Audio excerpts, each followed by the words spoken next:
नमस्कार, जय हिंद दोस्तों। आज हम पढ़ेंगे भारतीय संविधान का सबसे इम्पोर्टेंट टॉपिक भारत का राष्ट्रपति। ये आपकी UP triple S C PET लेखपाल परीक्षा, बीओ परीक्षा, यूपी पुलिस परीक्षा, यूपी पीसीएस एवं अन्य परीक्षाओं के लिए बहुत ही इम्पोर्टेंट टॉपिक होने वाला है, क्योंकि इस वर्ष भारत में राष्ट्रपति के चुनाव हैं।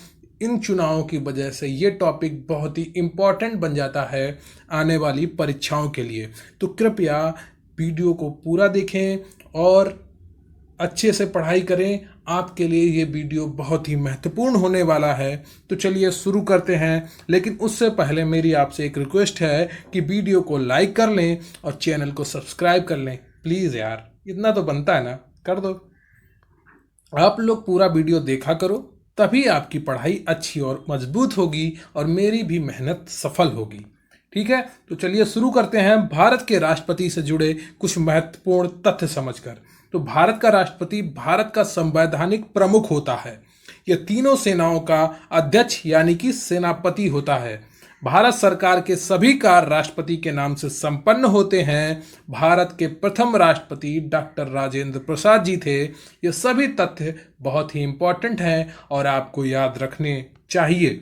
संविधान के भाग 5 में भारत के राष्ट्रपति का प्रावधान है। कौन से अनुच्छेद में क्या लिखा है उसके बारे में अब हम डिटेल से पढ़ेंगे। तो अब आपका फोकस ज़्यादा इस वीडियो पर होना चाहिए, ताकि आपको डिटेल में चीज़ें याद हो जाएं। हो सके तो आप इन्हें नोट कर लीजिए, इससे आपको डिटेल में ये सारी चीज़ें याद हो जाएंगी।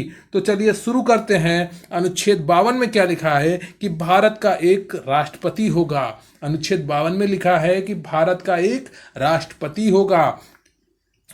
प्लीज चैनल को सब्सक्राइब कर लीजिए और वीडियो को लाइक कर लीजिए। तो अनुच्छेद 53 में लिखा है कि संघ की कार्यपालिका की शक्ति राष्ट्रपति में निहित होगी, जिसका प्रयोग वह प्रधानमंत्री और मंत्रिपरिषद की सलाह के अनुसार करेगा। तो अनुच्छेद 53 में लिखा है कि संघ की कार्यपालिका की शक्ति राष्ट्रपति में निहित होगी। अनुच्छेद 54 में क्या है? राष्ट्रपति का निर्वाचक मंडल। यूं तो आपको सिर्फ इतना ही याद रखना है कि अनुच्छेद 54 में क्या है, राष्ट्रपति का निर्वाचक मंडल। लेकिन कभी कभी प्रश्न पूछ लेता है कि राष्ट्रपति के निर्वाचक मंडल में कौन कौन लोग शामिल होते हैं। तो आप इसमें बताएंगे कि इसमें संसद और विधानसभाओं के निर्वाचित सदस्य शामिल होते हैं। वो सदस्य शामिल नहीं होते हैं जिनका मनोनयन किया जाता है राष्ट्रपति या राज्यपाल के द्वारा। 70वां संविधान संशोधन 1992 द्वारा दिल्ली और पांडिचेरी के विधायकों को भी इसके अंतर्गत शामिल कर लिया गया है। राष्ट्रपति के निर्वाचन में मनोनीत तथा विधान परिषदों के सदस्य भाग नहीं लेते हैं। जो राज्य विधान परिषद हैं, उनके सदस्य भी राष्ट्रपति निर्वाचन में भाग नहीं लेते हैं। अनुच्छेद 55 में क्या दिया गया है? राष्ट्रपति के निर्वाचन की विधि दी गई है। राष्ट्रपति के निर्वाचन की विधि, निर्वाचन एकल संक्रमणीय अनुपातिक मत पद्धति से होता है। इसे थॉमस हेयर ने दिया, इसलिए इसे हेयर पद्धति भी कहा जाता है। तो ये बहुत ही इंपॉर्टेंट अनुच्छेद है आपके लिए, अनुच्छेद 55। इसके अनुसार निर्वाचन की विधि, ठीक है, राष्ट्रपति के निर्वाचन की विधि कौन सी होती है? निर्वाचन एकल संक्रमणीय अनुपातिक मत पद्धति के आधार पर होता है।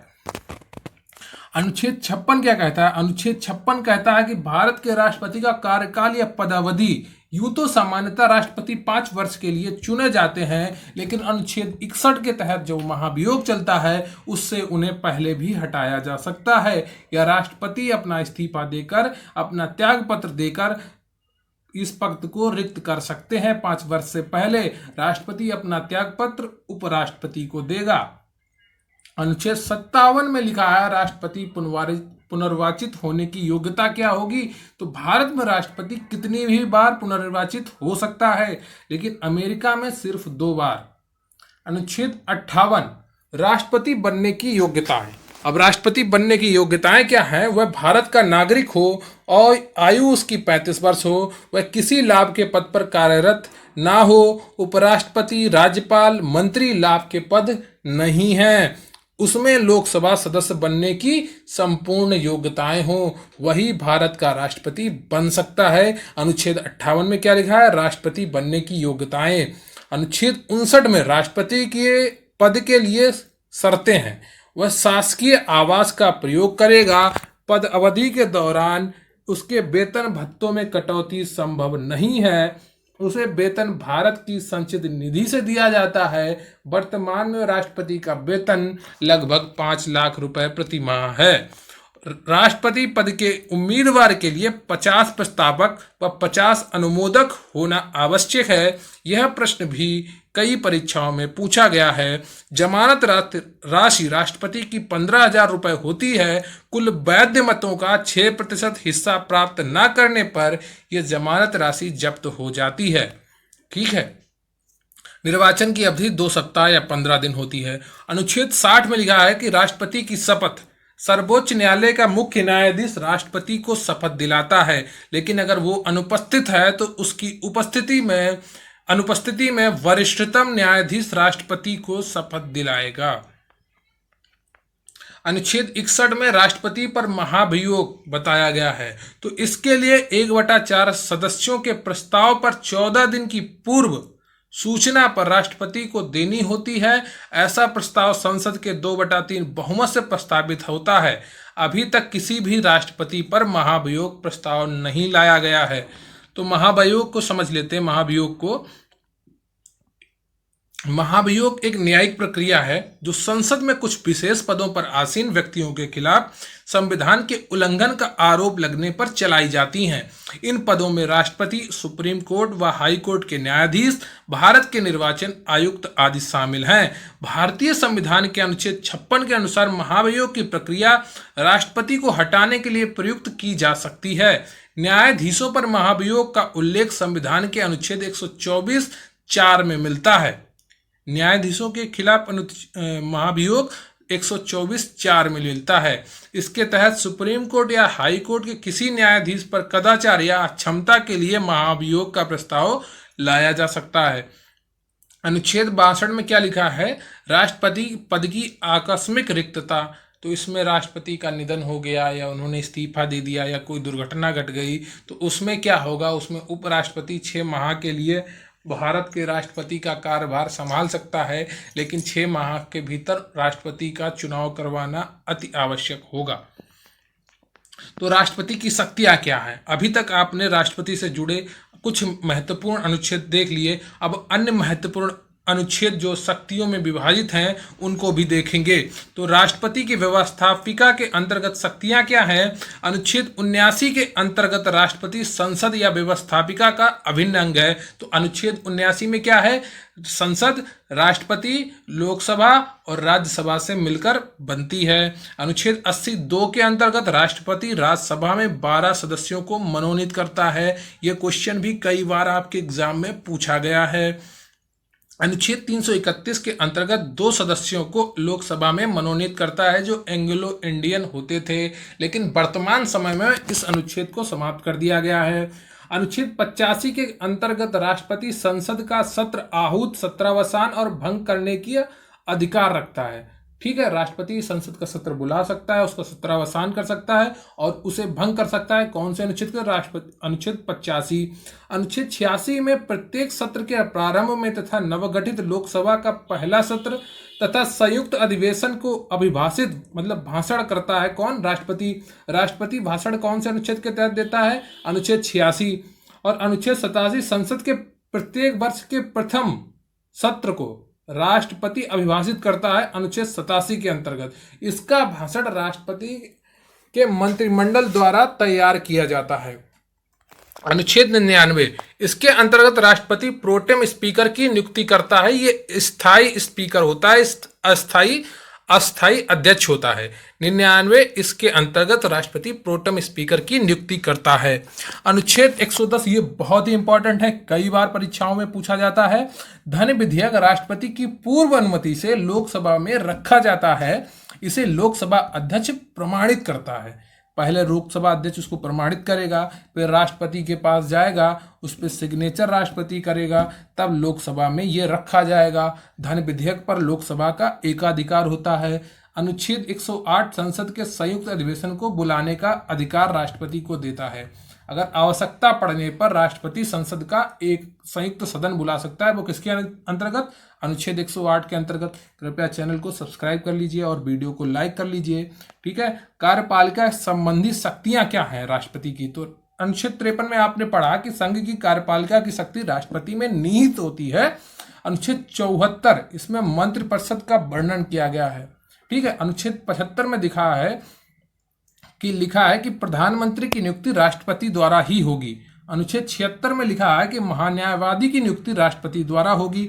अनुच्छेद 148 में लिखा है नियंत्रक व महालेखक परीक्षक, जिसे हम कैग भी कहते हैं, इसकी नियुक्ति राष्ट्रपति द्वारा होगी। अनुच्छेद 75, 76 और 148 आपके लिए बहुत ही इंपॉर्टेंट है, इन्हें आपको भूलना नहीं है। इन्हें घोट कर रट कर एकदम दिमाग में बिठा लीजिए। 75 में प्रधानमंत्री की नियुक्ति है राष्ट्रपति द्वारा, 76 में महान्यायवादी की नियुक्ति है राष्ट्रपति द्वारा और 148 में नियंत्रक व महालेखा परीक्षक की नियुक्ति है राष्ट्रपति द्वारा। अनुच्छेद 155 में राज्यपाल की नियुक्ति है राष्ट्रपति द्वारा। अनुच्छेद 280 में राष्ट्रीय वित्त आयोग की नियुक्ति करने का अधिकार राष्ट्रपति को है। राष्ट्रीय वित्त आयोग की नियुक्ति कौन करता है? राष्ट्रपति करता है। कौन से अनुच्छेद के तहत? 280 के तहत। अनुच्छेद 338 में अनुसूचित जाति अनुसूचित जनजाति आयोग की नियुक्ति करने का अधिकार किसके पास है? राष्ट्रपति के पास है। कौन से अनुच्छेद के अंतर्गत? 338 के। अनुच्छेद 340 में ओबीसी आयोग की नियुक्ति का अधिकार राष्ट्रपति के पास है। इसके अलावा विदेश में जो राजदूत नियुक्त होते हैं उनका भी नियुक्ति राष्ट्रपति के द्वारा ही की जाती है। अब न्यायिक शक्तियां क्या हैं राष्ट्रपति पर, उन पर भी फोकस बनाकर रखना है। ये सभी प्रश्न इंपॉर्टेंट है, हर परीक्षा में कोई ना कोई पूछा जाता है। अनुच्छेद 124 इसके अंतर्गत राष्ट्रपति मुख्य न्यायाधीश सहित अन्य न्यायाधीशों की नियुक्ति करता है। कहां पर? सुप्रीम कोर्ट में। अनुच्छेद 216 के अंतर्गत उच्च न्यायालय के मुख्य न्यायाधीश व अन्य न्यायाधीशों की नियुक्ति कौन करता है? राष्ट्रपति करता है। कौन से अनुच्छेद? 216 के अंतर्गत। अनुच्छेद 72 राष्ट्रपति को माफी प्रदान करने का अधिकार है। राष्ट्रपति मृत्युदंड को पूर्णतया माफ कर सकता है, सजा की अवधि को बदल सकता है, प्रकृति को परिवर्तित कर सकता है। अब प्रकृति परिवर्तित करने का मतलब है मृत्युदंड की सजा को आजीवन कारावास में बदल देना। ठीक है, सश्रम को बिना सश्रम के बदल देना। अनुच्छेद 123 में राष्ट्रपति के अध्यादेश जारी करने की शक्ति आती है। तो सिफारिश मंत्रिपरिषद या मंत्रिमंडल की अधिकतम, देखो मंत्रिपरिषद या मंत्रिमंडल जब सिफारिश करेगा अध्यादेश जारी करने का तो राष्ट्रपति अध्यादेश जारी करेगा। ये 6 माह तक वैलिड हो सकता है जब संसद का कोई सदन ना चला हो, लेकिन संसद के सदन चलने के बाद 6 सप्ताह के अंदर अगर इसे संसद से पास नहीं कराया गया तो यह स्वतः ही निरस्त हो जाता है। जब संसद सत्र नहीं चल रहा हो और ऐसे कानून बनाने की आवश्यकता पड़ जाए जो अतीत आवश्यक हैं तो उनके लिए राष्ट्रपति अध्यादेश जारी कर सकता है। इसमें संसद के कानून के बराबर शक्ति निहित होती है। अब आपने पूरे राष्ट्रपति से जुड़े अनुच्छेद पढ़ लिए हैं, अब कुछ छोटे मोटे क्वेश्चन बचे हैं, उनको भी आप ध्यान कर रखेंगे तो राष्ट्रपति का टॉपिक आपका पूर्णतया तैयार हो जाएगा। मैंने बहुत अच्छे से पढ़ाया है आपको, आप ध्यान से तैयार करिए कि भारत की अगली राष्ट्रपति द्रौपदी मुर्मू होंगी। ठीक है, भारत की अगली राष्ट्रपति द्रौपदी मुर्मू होंगी। डॉक्टर राजेंद्र प्रसाद 2 बार चुने जाने वाले भारत के एकमात्र राष्ट्रपति हैं। डॉक्टर राजेंद्र प्रसाद 2 बार चुने जाने वाले भारत के एकमात्र राष्ट्रपति हैं। नीलम संजीव रेड्डी निर्विरोध चुने जाने वाले एकमात्र राष्ट्रपति हैं।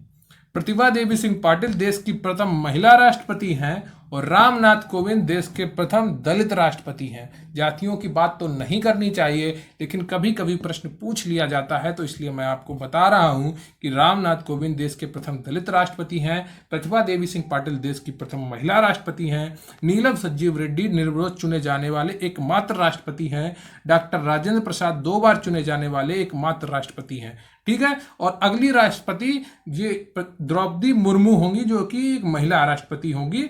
तो आपने पूरा वीडियो देखा और आपने पूरा राष्ट्रपति को कंठस्थ कर लिया, आगे उपराष्ट्रपति का वीडियो आएगा। ये सभी टॉपिक आपके लिए बहुत ही इंपॉर्टेंट है, हर परीक्षा में बार बार पूछे जाते हैं, इसलिए सभी क्लास को बहुत ही अच्छे से देखिए और हर टॉपिक पर बारीकी से पकड़ बनाइए और खुद को मजबूत करिए, क्योंकि मेहनत लगातार करेंगे तभी सफलता मिलेगी। तो thank you very much. Channel को सब्सक्राइब कर लीजिए और वीडियो को लाइक कर लीजिए। आपका कोई भी सवाल हो कमेंट बॉक्स में पूछिए, मैं हर प्रश्न का उत्तर दूंगा। थैंक यू, धन्यवाद।